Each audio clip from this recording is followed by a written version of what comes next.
Hello and welcome to a Maths with Harry lesson. In this video, we're going to be having a look at functions. On the screen, I've got a definition of a function and we're going to fill in a few missing words. So, this definition has come straight out of the book that I'm using and we're going to fill in the gaps in the definition. So, it says a function is blank that maps each value of a set of blank to a set of blank. It's like we're playing a game show or something. The first word is mathematical relationship. So it's actually two words we're filling in there. A function is a mathematical relationship. It relates two things together. And what a function does is it maps each value of a set of inputs, so we can write that in, to a set of, well, we've got inputs, we're going to input something, we're going to need an output. So it maps each set, or each value of a set of inputs to a set of outputs. And that's the definition of a function. We input something in, it creates a mathematical relationship, and then out comes an output. So the notation for a function you've probably seen before, but you might not have called it functions. You might have just called it an equation. You're not really sure why you're using the notation. So if we've got a function and we call it the function f, so function f is denoted, and if our variable is x, then it's denoted f of x, okay?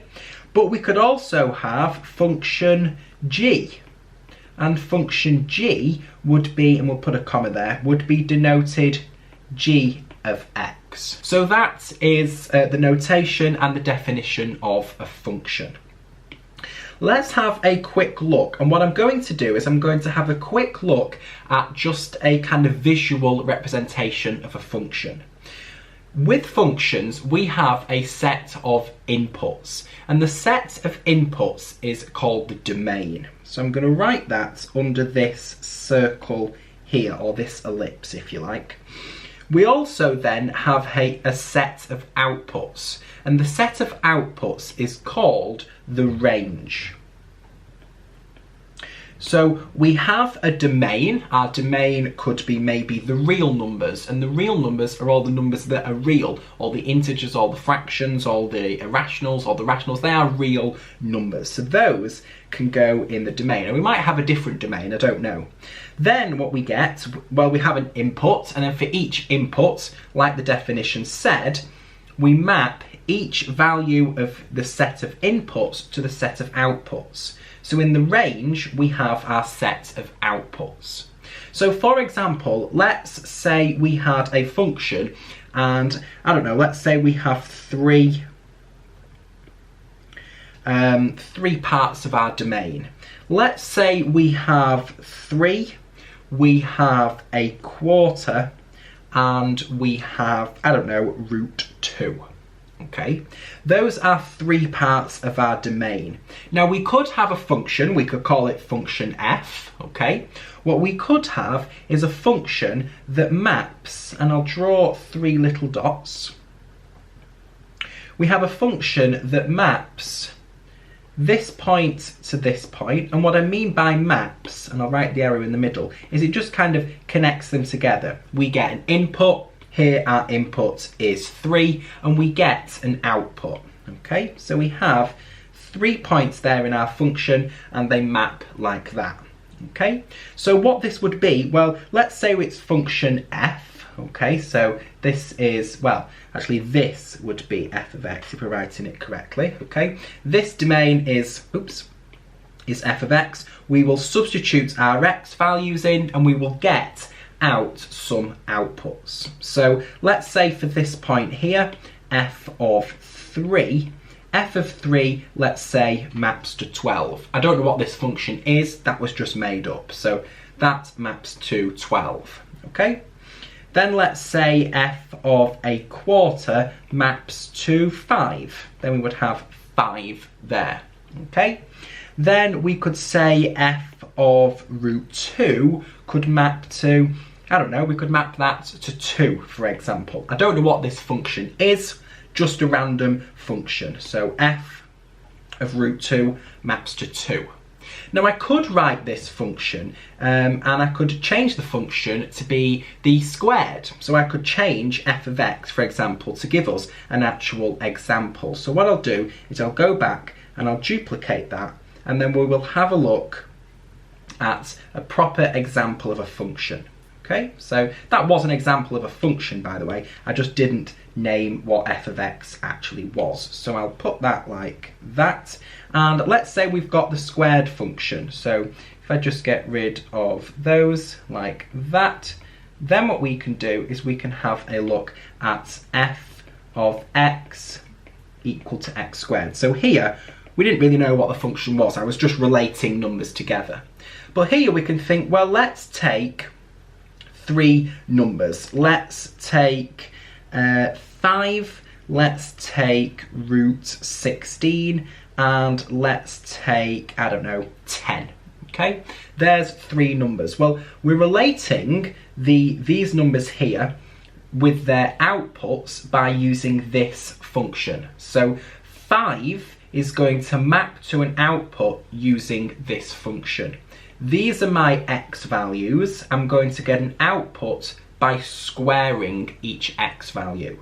Okay, so f of 5 will be equal to 5 squared, which is 25. So this little dot here, this point that 5 is mapping to, is mapping to 25, okay, because 5 squared is 25. So then let's have a look at f of 16. Well, that's, f of root 16. That's just 16 using our surd rules, okay?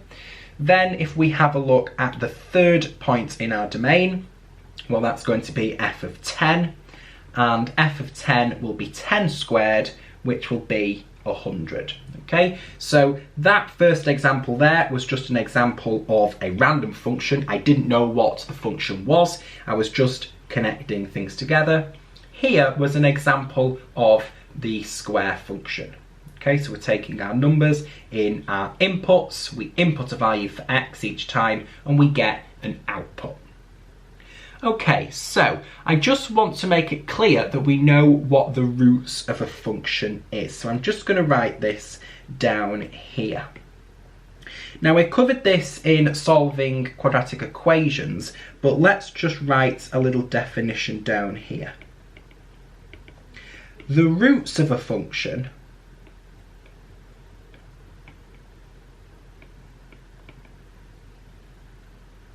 are the values of x for which f of x is equal to 0. Okay, so the roots of our function, any function, is the values of x for which our function is equal to 0. So what values of x can we put into our function to get 0? For example here, x squared, how can we get that to be equal to 0? The roots is x equals 0, because 0 squared is 0. Okay, so there's a little definition of what a function is. Here's an example, and then there's a definition of the roots of a function. Okay, here is example 1. You can press pause and have a go if you want to, and then I'll go through the answer. Okay, let's work through the answer. Hopefully you had a go and paused it. If you didn't, don't worry. This is kind of a generic question. And what I mean is there isn't really much we can do with functions apart from kind of find things like the roots, maybe convert it, if you note here, this is completed square form, or part C, we need to find the minimum value of the function. So there's not really one thing we can do with functions, we can do quite a lot. So yes, part A, the first thing we need to do is we need to write f of x, which is x squared plus 6x minus 5, in this form. Now I want you to know what I've written here. And this reads, and I'll write this in green actually, this reads x is an element of the real numbers. That's how we read that. Okay. X, this kind of like curly E means elements of, and then that double lined R there is the notation for the real numbers. Okay, and the real numbers are all the numbers that are real. That makes sense. Okay, so all that means is that's the domain. Those are the values of X that we can put into this function. So all the real numbers. Okay, so we want to write it in this form. This form, you should be able to note, is completed square form. So we should be able to complete the square on this function. Okay, and note how it says function f, and we're using f of x. So let's write down a little thing to complete the square. The first thing I'm going to do is I'm going to write down the function. And then I'm going to say that's equal to, and I can just complete the square straight away because we know how to complete the square. I'm going to write x, I'm going to half b. Remember, b is the coefficient of x, coefficient being the number in front of x. The coefficient of x we know is 6, so I'm going to half that to give me 3.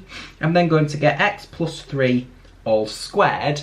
I'm then going to take away what I get when I square this number in the bracket. Now 3 squared is 9, so I'm going to subtract 9, and then what I need to do is subtract this number here, subtract the constants of my quadratic. So then I can simplify the constants on the end here to give me x plus 3 all squared, minus 9 minus another 5 is minus 14. And now we can see, if I highlight that, that is in this form. P is equal to 3, I could write that down there, and Q is equal to minus 14. So we know we've got it in the form that we need, and that is in fact the correct answer.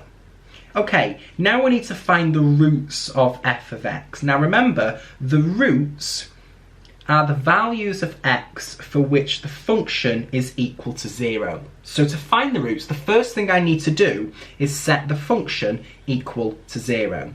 So I'm going to say x squared plus 6x minus 5 is equal to 0. But it says here, hence. Now hence means use your other parts of the question. And I'm going to use part A, because that's the only part I've done yet. So actually, what I'm going to say is, well, let's not set it equal to 0 yet. I can say this function, x squared plus 6x minus 5, is equal to the completed square form. So x plus 3 all squared minus 14. That I'm going to set equal to 0 there. And then what I'm going to do is I'm going to solve that. So I'll highlight that in grey. Okay, I'm going to solve that equation. So what that is going to give me, well, that says I can add 14 to both sides to give me x plus 3 squared is equal to 14. And then what I can do is I can square root both sides. Now remember, when we square root an equation, we are going to get plus and minus the square root. So square root both sides will give me x plus 3, and I don't need those brackets now, and that will be equal to the square root plus or minus of 14, okay? I square rooted both sides to get rid of this squared so that we can get x on its own in a minute, and then square root 14, but we need to do plus or minus when we create the square root. Okay, so that's then going to tell me I'm going to work across that I can minus 3 from both sides to get x equals, and I'm going to write minus 3 first, then plus or minus the square root of 14. And that is my final answer there. I've got two values for x, and remember, the questions are always going to be grammatically correct. So I need to find the roots of f of x. Plural means we're going to have more than one, and here we have got more than one. We've got the plus version, and we've got the minus version. And also remember, a couple of videos ago I said, and I'll highlight this in blue, that if we have a look at the highest power of our function, the highest power being 2, that means we're going to have 2 roots. Okay, so that's A and B. I'm just going to go back to a yellow highlighter. And now let's have a look at C. So for C, what we needed to do is we needed to write down the minimum value of f of x. And we need to state the minimum value at which, we need to state the value of x at which that minimum value occurs. So minimum value of f of x and the x value that it occurs at. Okay? So what I'm going to do is, when you're ever asked for the maximum or the minimum value, the function doesn't actually have a maximum because it can carry on forever, so maybe I shouldn't have said maximum, but when you are asked to find the minimum value of the function, always get it in completed square form. That's why part B was asking us, or part A it was, part A was asking us to complete the square. So we know that that was our function. And I'll write it, f of x was equal to x squared plus 6x minus 5, which we know is equal to x plus 3 all squared minus 14. Now the minimum value is what we want to find, and we want to find the minimum value of that function, okay? That function there, we'll highlight that in red. We want to find that minimum value, so what we're trying to say is, what is the minimum value that that function can be for x that we put into it, okay? Now I'm going to split this part of the function up into 2. We're going to look at x plus 3 squared first, and then we've also got minus 14. We know that this, as a function on its own, is always greater than 0 because it is a squared function, and anything squared is always greater than 0. So I can write that that is always greater than, or it could be equal to 0 as well, okay? Not always greater than, but it's never less than, okay? It can be equal to 0, so greater than or equal to 0. Now what I want to do is, I want to, well, I know that's always going to be greater than or equal to 0. I want to find the minimum value. So the minimum value of this function is going to be when it's equal to 0, because it can't be anything less than 0. It's either greater than 0 or 0 itself. So the minimum value of just that first term, that function on its own, will be x plus 3 squared when that's equal to 0. So when that's equal to 0, well, the only thing we're left with is the second term. And minus 14 is just a constant. It's just, you know, it's always going to be minus 14. It's just a constant. So all the function is going to be, when this part of it is equal to 0, is equal to minus 14. So we can say, if I just rub that out, the minimum value of f of x is minus 14. Okay, and the reason for that, again, is because this part of the function is either greater than or equal to 0, so the minimum is when it's equal to 0. So it cancels out, plussing the 0, when that term is 0 just disappears, and we get minus 14. Now, it does ask us to state the value of x at which this function occurs, so let's do that. Well, it's when this part of the function is equal to 0, so let's solve this equation. If we square root both sides, and I'll just write down that we're solving that. If we square root both sides, we will get x plus 3 is equal to 0. We still do get plus or minus, but the plus square root of 0 is 0, and the minus square root of 0 is 0, so we can get rid of the plus or minus there. And then if we add 3 to both sides, we'll get x is equal to minus 3. And so the minimum value occurs, and I'll just highlight that in yellow there, when x is equal to minus 3. Okay, so that is the answer for example 1. Let's have a look at example 2, and oops, my answer from before is still here. Let's get rid of that. Okay, press pause and have a go, and if you want to work through the answer, then you can do, or if not, continue watching and we'll work through it in a minute. Okay, if you paused, hopefully you had a go. Let's see whether you got the correct answer. We have two functions here, and the two functions are having the real value inputs. We are inputting values of x, and those values of x are real.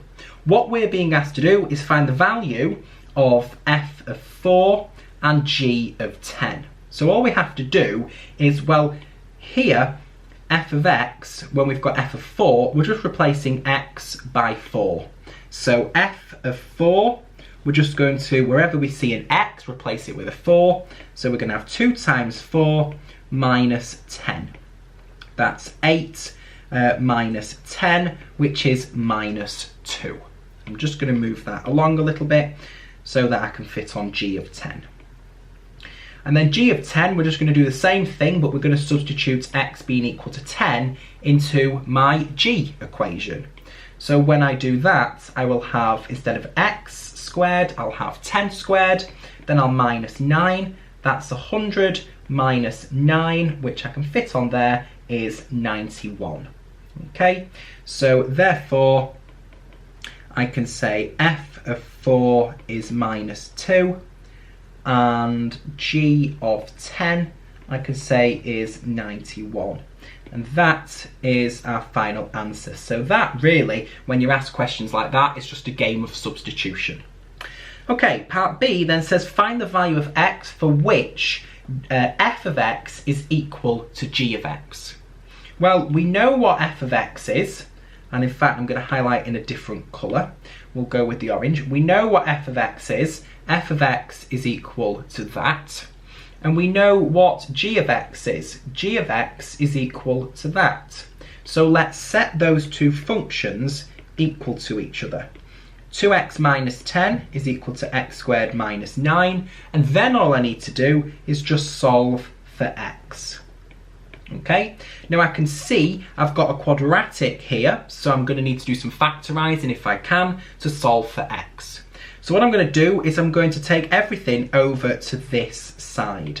So I'll do it in a red here. I'm going to minus 2x from both sides, and I'm also going to add 10 at the same time. That will give me the left-hand side equal to 0, and I'll get x squared minus 2x minus 9 plus 10, and then I'm going to write it the other way around. I'm going to have x squared minus 2x plus 1 is equal to 0. And then I'm just going to factorise. So I'll write that here. I need to factorise that quadratic. So I need two numbers that multiply together to give me 1 and add to give me minus 2.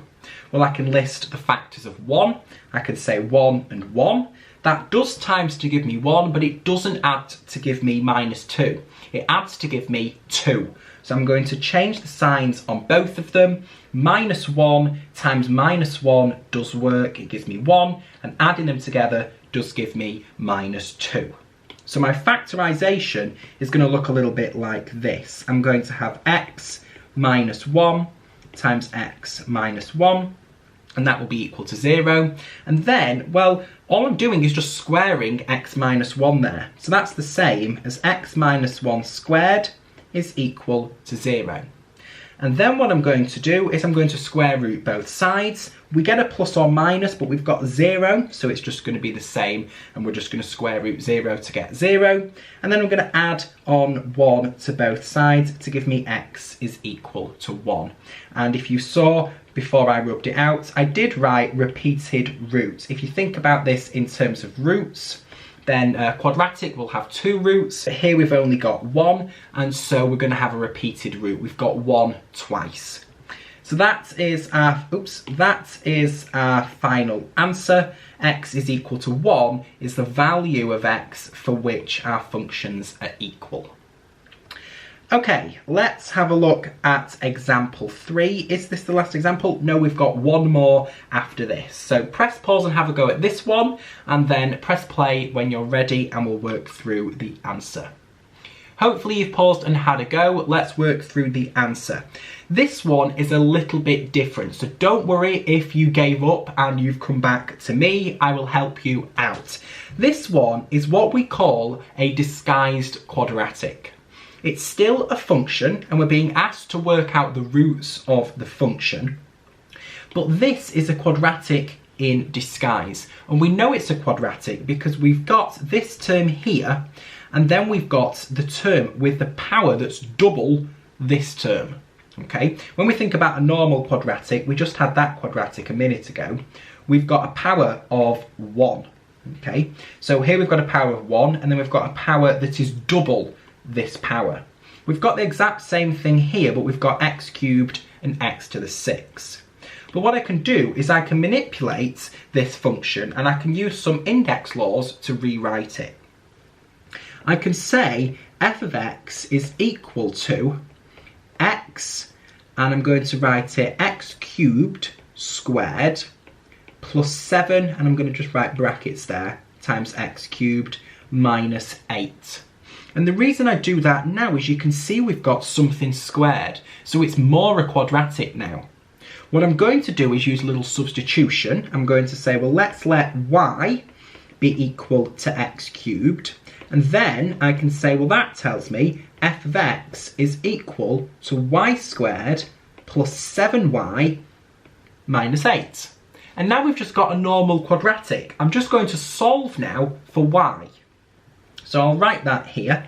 Let's now solve for y. And to do that, I want to find the roots. So I'm going to have y squared plus 7y minus 8 is equal to 0. And I'm going to factorise. I'm going to say two numbers that times to give me minus 8 and add to give me 7. Let's think about that. We can have 1 and minus 8. That doesn't work, but I can give the minus to the 1. Minus 1 and 8, that does work. Okay, so those are the two numbers. So I'm going to have y minus 1 and y plus 8 equal to 0. Now remember, my original quadratic was not in terms of y. I introduced that substitution. So I need now to get rid of that substitution. Okay, that was just to make it easy to solve. So whenever you do that, now get rid of the substitution. We've introduced it, we've solved, so get rid of your substitution. So this says, we can now say that, well, y was equal, and I'll highlight it in green, to x cubed. So I'm just going to take my y's here and write them back in terms of x cubed, because here as well, this is actually in terms of x cubed. So we're going to have x cubed minus 1, and we're going to have x cubed plus 8. And that's still going to be equal to 0. And now all we need to do is just solve that quadratic.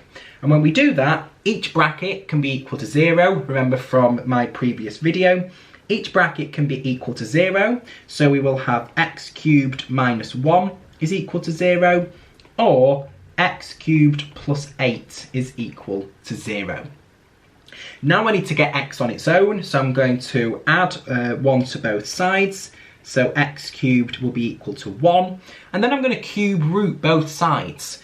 All this is x times x times x equals 1. So we're thinking, what number multiplies by itself 3 times to give 1? In other words, cube root both sides, we'll get x on its own, and then we'll have x is equal to 1.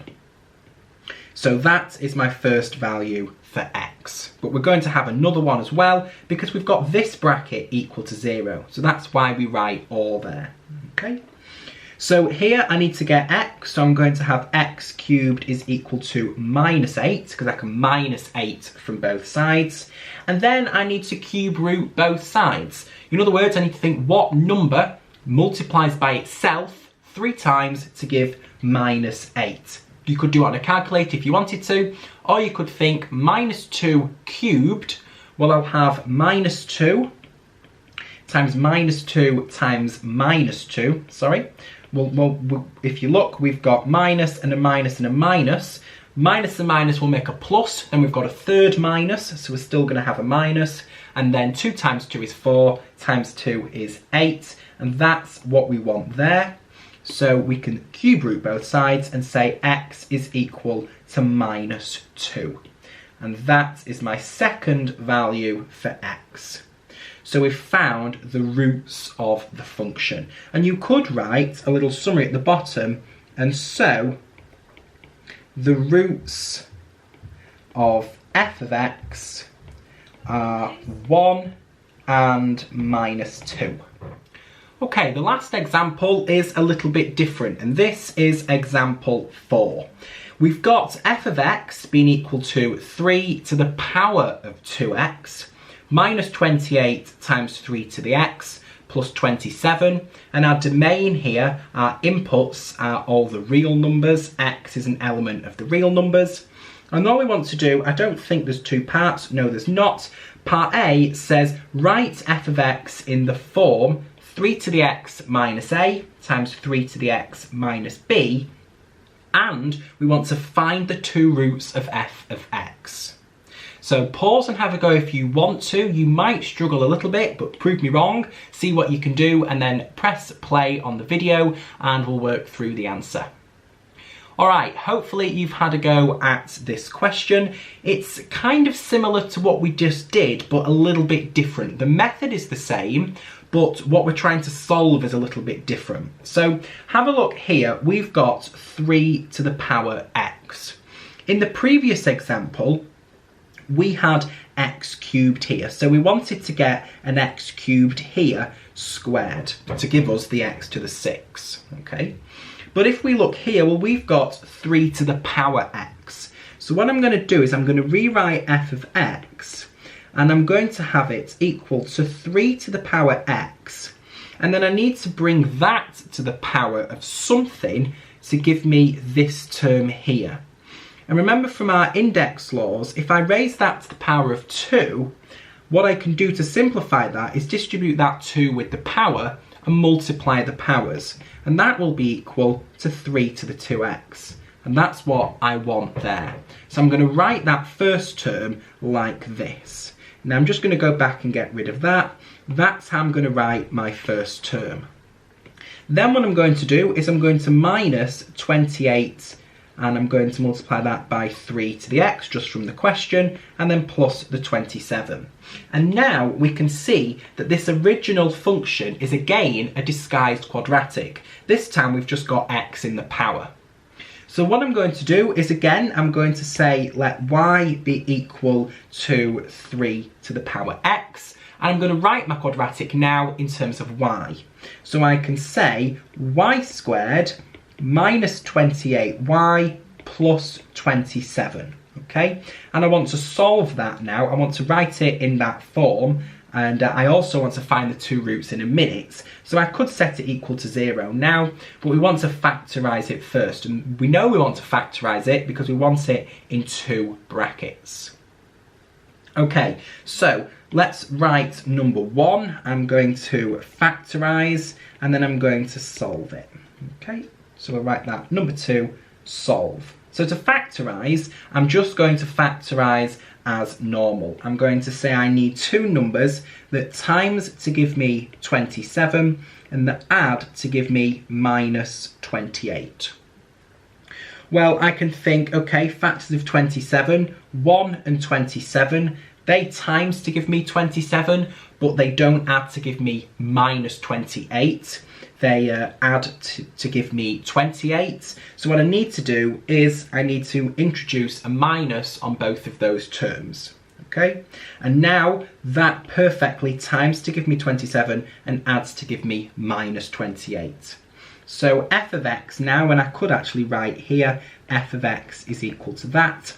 My f of x will now be equal to y minus 1 and y minus 27. Okay, but remember in the other question, I now don't want it equal or in terms of y because I introduced the substitution y. The original question was in terms of x, and we were actually solving 3 to the power x. So that's what our substitution was here. So I'm going to replace that now back to 3 to the power x. 3 to the power x minus 1 and 3 to the power x minus 27. Okay, so that is now factorised, and now all I need to do is I need to solve that. So we'll do that down here. So we set up here our quadratic equal to 0, and we've just factorised, so let's set that equal to 0. And then, just like always, each bracket can be equal to 0. So 3 to the power x minus 1 is equal to 0, or 3 to the power x minus 27 is equal to 0. Now, if you're watching because you didn't pause the video, have a go at trying to solve x now, okay? Don't worry if you couldn't get to that point. Let's just think a little bit mathematically here and maybe have a guess, just have a go, just write an answer down. What do you think are the two values of x? Pause the video and have a think. If you've paused the video, let me explain the answer to you now. Hopefully you've got two values for x.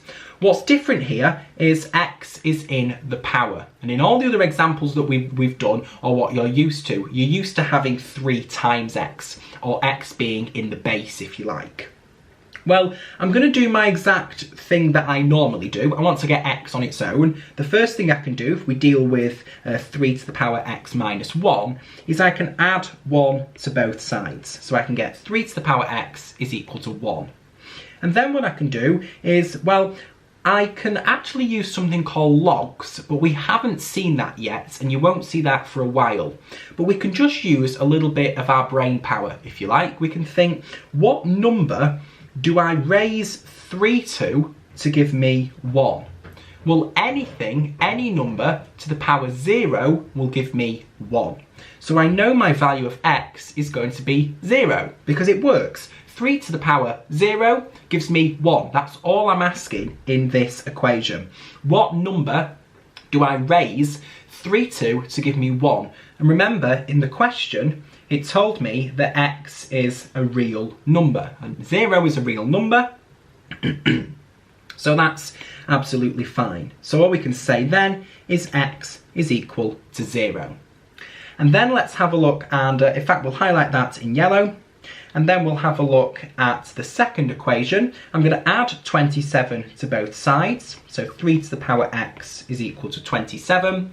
And then pause and have a think about this. What number do I need to raise 3 to give me 27? Well, think about it. 3 times, or 3 to the power 1 will just give me 3. 3 to the power 2, which is 3 times 3, will give me 9. That doesn't work. Let's try the other integer. Let's try 3. So 3 to the power 3. Well, 3 times 3 is 9. Multiply it by 3 again, gives me 27. So that's perfect. So x is equal to 3. And in grey, I'll write that here because 3 cubed is equal to 3 times 3 times 3, which is equal to 27. And so that is my second solution to my equation.